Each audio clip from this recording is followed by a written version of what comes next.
श्री स्वामी समर्थ. प्रेक्षकांनो, तू अनोळखी तरीही सोबती या मालिकेमध्ये असा जबरदस्त असा ट्विस्ट येताना आपल्याला पाहायला मिळणार आहे. बरं का, निलांबरीचं कसं असतं आपल्या सगळ्यांना माहीत आहे. जिकडनं येती मिळते, जिकडनं पैसे मिळतात, मान मिळतो, निलांबरी त्या व्यक्तीच्या बाजूने असते. थोडक्यात सांगायचं तर खोबरं तिथं चांग भलं असा निलांबरीचा स्वभाव आपण चांगलाच ओळखून आहे.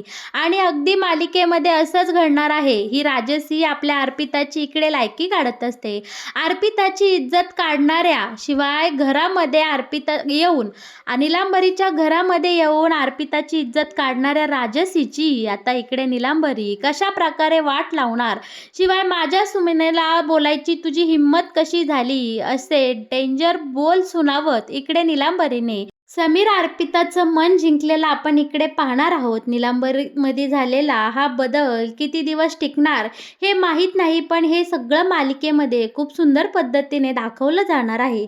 आणि हे जर तुम्हाला पाहायचं असेल तर तुम्ही आपला हा व्हिडिओ नक्की शेवटपर्यंत बघा, म्हणजे तुम्हाला सगळं काही इकडे कळून जाईल. कारण मालिकेमध्ये हा सीन खूप सुंदर पद्धतीने इकडे चित्रित झाला आहे.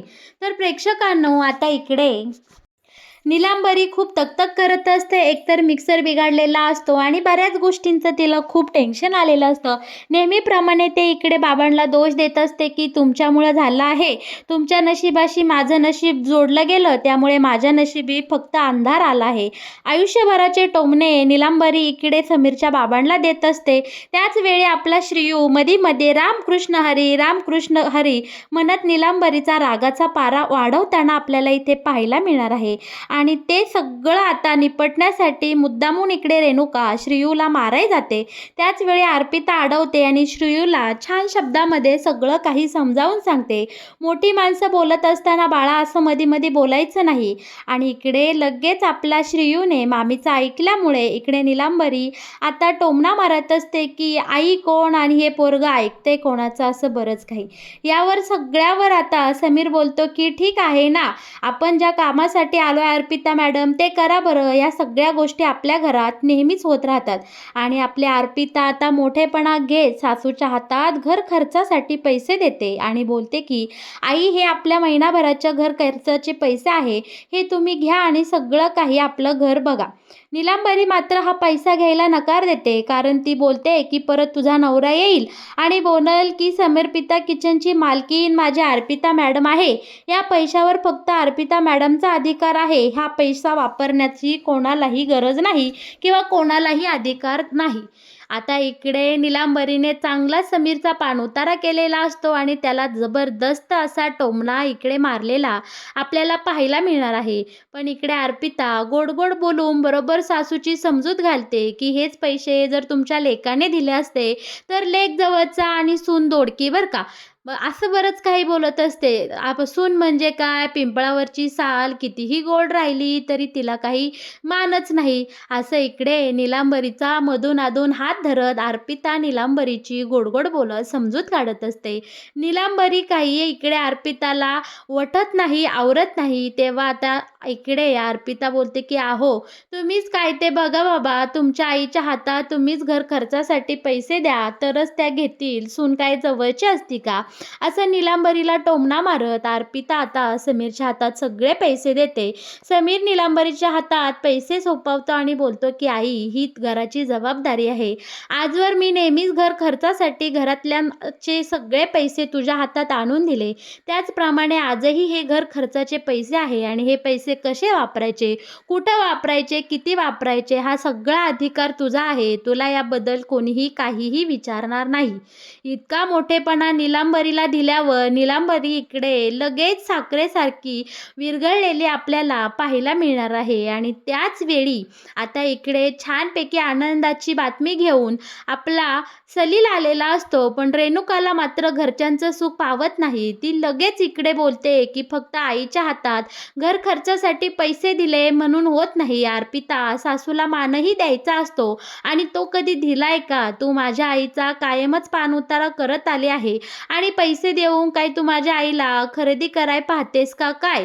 असं बरंच काही वेळी इकडे रेणुका आपल्या आईला बोलत असते. थोडक्यात निलांबरीचं कान भरण्याचा इकडे ती प्रयत्न करत असते. इकडे समीरने मात्र या रेणुकाची चांगल्या शब्दामध्ये इकडे खरडपट्टी काढलेली असते, की "दीदी, हे सगळं आता बोललंच पाहिजे का? हे तू नंतरही बोलू शकत आहे ना? आता घरामध्ये चांगलं चाललंय, तर जरा शांत बस ना." त्याच वेळी इकडे सलील सांगतो, की दादा आणि वहिनी, एक खूप आनंदाची बातमी आहे. आपल्याला खूप मोठं कॉन्ट्रॅक्ट मिळालं आहे आणि अनेक आपल्याकडे वेगवेगळ्या इकडे आता ऑर्डर येऊ लागलेल्या आहे." ही आनंदाची बातमी ऐकून समीर अर्पिताला खूप छान वाटतं आणि त्यात सलील बोलतो, की "दादा, वहिनी, लवकरात लवकर तुमची सगळ्यात मोठी इच्छा पूर्ण होणार आहे." आता इकडे रेणुका बोलते, की "कसली इच्छा?" तेव्हा आता इकडे सलील सांगतो, की ह्या दोघांनाही त्यांच्या समर्पिता किचनच्या अनेक ब्रँचेस सगळ्या संपूर्ण महाराष्ट्रभर उघडायच्या आहे आणि असंच जर ऑर्डर आपल्याला येत राहिले, लोकांचा विश्वास जर या दोघांनी असाच मिळवला, तर नक्कीच इकडे आपले ही समर्पिता किचन खूप मोठा ब्रँड बनणार आहे आणि आपलं नाव खूप मोठं होणार आहे. ही आनंदाची बातमी ऐकून खरं तर निलांबरीला आनंद झालेला असतो. पण रेणुका मात्र बावळटबाई थोबाड पाडून बसलेली असते. भावाची आणि वहिनीची प्रगती तिला मात्र इकडे पाहवत नसते. बरं का, आता लगेच आपल्या समीर अर्पिताने आईला आणि बाबांना समोर उभं करून छानपैकी या दोघांचाही आशीर्वाद इथे घेतलेला आपण पाहणार आहोत.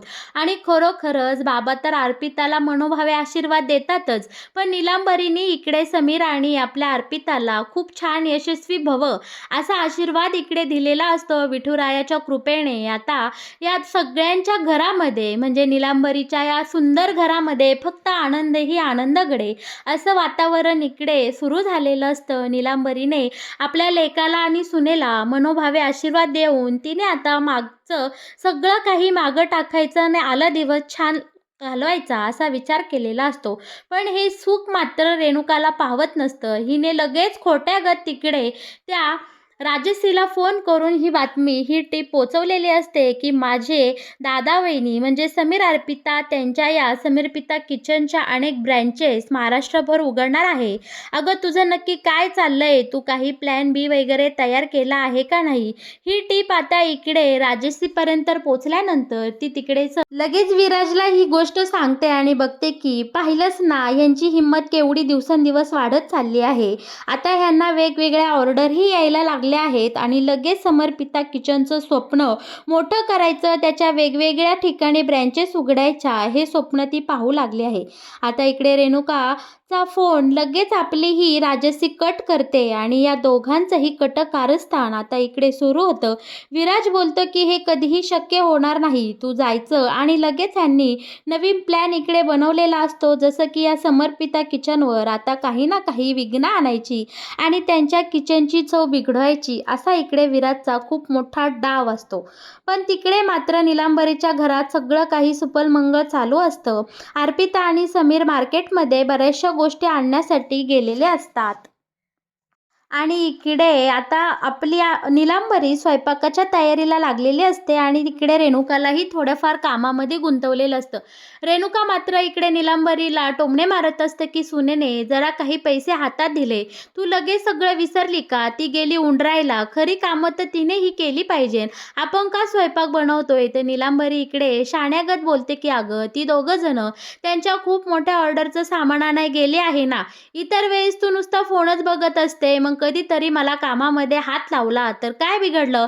तुझं तोंडाचा पट्टा कमी ठेव आणि हात चालव, म्हणजे पटापटा कामं उरकतील. एकतर उपास आहे, भूक लागली आहे, सगळ्यांना भुका लागल्या असतील. सगळे आता एक एक करून घरी येईल." निलांबरीचं हे बदलतं वारं पाहून इकडे रेणुकाला खूप टेन्शन आलेलं असतं. रेणुका बोलते, की "आता मी रिकामटेकडी झाले का? तुझा माझ्यावर जीव नाही का? लगेच सुनेने 4 पैसे दिले तर तिच्या बाजूने बोलायला लागली का?" असं बरंच काहीतरी वायफट इकडे बडबड रेणुका करत असते. पण निलांबरी मात्र तिच्या या बोलण्याला अजिबात भीक घालत नाही आणि बाबांना हे सगळं पाहून खूप आनंद झालेला असतो. घरी येताना आता छानपैकी समीर अर्पिताने निलांबरीसाठी सरप्राईज आणलेलं असतं आणि येता येता सलीललाही त्या बाईचा हप्ता देण्यासाठी पैसे दिलेले आपण इथे पाहणार आहोत. इकडे समर्पिता किचनमुळे अर्पिताच्या घराची सुंदरपैकी भरभराट इथे सुरू झालेली असते आणि समीरने आणि आपल्या अर्पिताने छानपैकी इकडे नीलांबरीसाठी एक नवा मिक्सर घेऊन आलेले असतात. नीलांबरी सकाळी तनतन फिनफिन करत असते की मिक्सर बिघडला आहे. बऱ्याच गोष्टींची तक्रारी आता इकडे नीलांबरीच्या असतात. समीर अर्पिताने ठरवलेलं असतं की घरातल्या एक एक गोष्टी आता मार्गी लावायच्या. नवीन मिक्सर आता इकडे नीलांबरीसाठी आणल्यामुळे ती इतकी खुश झालेली असते. घरातलं वातावरण खरंच मंगलमय झालेलं असतं. आता छानपैकी तो मिक्सर घाईघाईने नीलांबरी उघडून पाहते आणि अर्पिताला बोलते की छान आहे मिक्सर कितीला आणला. आणि या दोघांचंही भरभरून कौतुक आता नीलांबरी इकडे करताना आपण पाहणार आहोत. पण दीदीला मात्र या सगळ्या गोष्टींचा खूप राग आलेला असतो. ती बोलते की आईचं नक्की काय चाललंय, वारं फिरलं का हिचा स्वभावही बदलतो. हे सगळं पाहून आता समीर आणि अर्पिता मात्र खूप खुश असतात. सुंदरपैकी आता जेवण करून हे छानपैकी पोटभर जेवतात आणि झोपी जातात. सुंदर दिवसाची सुंदर सकाळ झालेली असते आणि सकाळी सकाळी समीर अर्पिताच्या आयुष्यात एक गोड बातमी आलेली आपण इथे पाहणार आहोत. एक नवीन ऑर्डर मिळालेली असते. 50 माणसांचा स्वयंपाक बनवायचा असतो, पण त्यामध्ये सुशी नावाचा एक नवीन पदार्थ ॲड करायचा असतो. बरं का, पण या नवीन पदार्थ कसा बनवायचा, तो नक्की कसा दिसतो, तो काय असतो, याबद्दल आपल्या अर्पिताला जराही कल्पना नसते आणि ती खूप गडबडून गेलेली असते. ती समीरला बोलत असते की अहो, आपण ऑर्डर घेतली खरं, पण हा सुशी नावाचा पदार्थ बनवायचा कसा, कसा असतो, त्याची चव काय असती, हे तर आपल्याला अजिबात माहीत नाही. मग कशी हो आपण ही ऑर्डर पूर्ण करायची आहे. तेव्हा समीर अर्पिताला बोलत असतो की अर्पिता मॅडम, तुम्ही जरा रिलॅक्स व्हा बरं, आपण यावर विचार करूयात. पण रेणुकाने दिलेल्या टिपमुळे इकडे सकाळी सकाळीच थोबाड घेऊन ही राजसी इकडे या आपल्या समीरच्या घरी आलेली असते आणि तिनं हा सगळा प्रकार ऐकलेला असतो. आता हे सगळं ऐकल्यानंतर राजसी लगेच आपल्या अर्पिताची लायकी काढायला सज्ज झालेली असते. बोलते की अरे समीर, तुझी बायको गावठी ती गावठीच राहणार आहे. ती फक्त डबेवाली आहे. पोळी भाजी चपाती एवढंच तिला बनवता येतं, दुसरं काहीही ती करू शकणार नाही. आणि सुशी नावाचं पदार्थच हिला माहीत नाही. हा जर तिला बनवताच येणार नाही तर ही काय रे एवढ्या मोठ्या मोठ्या ऑर्डर घेणार आणि म्हणे तुमच्या महाराष्ट्रभर या समर्पिता किचनच्या सगळ्या काही ब्रँचेस ओपन होणार. आणि इकडे राजसी आपल्या अर्पितावर फिदी फिदी हसताना आपण इथे पाहणार आहोत. आता राजसीला काहीतरी सडेतोड उत्तर इकडे समीर देणार. तोच आता नीलांबरी किचनमध्ये काम करता करता या राजसी समोर येते आणि बोलते की काय ग अर्पिताला कशासाठी हसतेस, तुला अक्कल आहे का, तू काय बोलतेस. अगं त्या अर्पिताच्या हातची चव तरी तुला माहिती आहे का. तिला जर एवढ्या मोठ्या ऑर्डर मिळत असतील तर तू तिची खिल्ली उडवतेस, तिला डबेवाली बोलतेस. अगं ती समर्पिता किचनची मालकीण आहे. स्वतःच्या हिमतीवर काहीतरी करू पाहते, काहीतरी बनवू पाहते आणि तू तिला हसते, तिच्यावर हसते. तुला साधं भात आणि वरण यातला फरक तरी कळतो का. किचनमध्ये जायची कधी तुझ्यावर वेळ आली आहे का. म्हणे अर्पिताला नावं ठेवणार. माझ्या सुनेला माझ्याच घरात येऊन कसली ग तू शहाणपणा शिकवतेस आणि कसली बडबड करते आणि तिची लायकी काय काढते ग. आता इकडे प्रेक्षकांनो, समीर अर्पितासाठी हे खूप मोठं सरप्राईज असतं. कारण नीलांबरीने चक्क अर्पिताची बाजू घेत या राजशी सोबत वाद सुरू केलेला असतो आणि नीलांबरीच्या या वागणं पाहून राजसीला काहीही बोलता येत नाही. ती नीलांबरीचं हे वागणं पाहून अगदी शॉक झालेली असते. ती बोलते, समीरची आई तुम्ही माझ्याशी बोलताय, तुम्हाला कळतंय का, मी राजसी आहे. तेव्हा आता इकडे आपली नीलांबरी बोलते, मग मी काय करू, तू राजसी असू नाही तर दुसरी कोणी असू, तू अर्पिताला कसं काय बोलू शकती. अगं ती केवढा सुंदर स्वयंपाक बनवते, तुला कल्पना तरी आहे का. पण त्या दिवशीच तिने कितीतरी मोठी वारकऱ्यांची ऑर्डर पूर्ण केली आणि तू अर्पिताला नावं ठेवतेस. बरं का प्रेक्षकांनो, एवढं बोलून नीलांबरी थांबत नाही तर बोलते की यापुढे माझ्या घरामध्ये आलीस ना तर व्यवस्थित पाहुण्यासारखं यायचं आणि पाहुण्यासारखं चहा पाणी घेऊन जायचं. माझ्या सुनेला किंवा माझ्या घरातल्या अंतर्गत बाबींमध्ये तू लक्ष टाकायचं नाही आणि अर्पिताला काहीही बोलण्याआधी तुला माझ्याशी बोलावं लागेल. कारण त्या पोरीमध्ये अनेक गुण आहेत. तिच्या गुणांची पारख मी कधीही केली नाही, पण आता मात्र माझे डोळे उघडले आहे.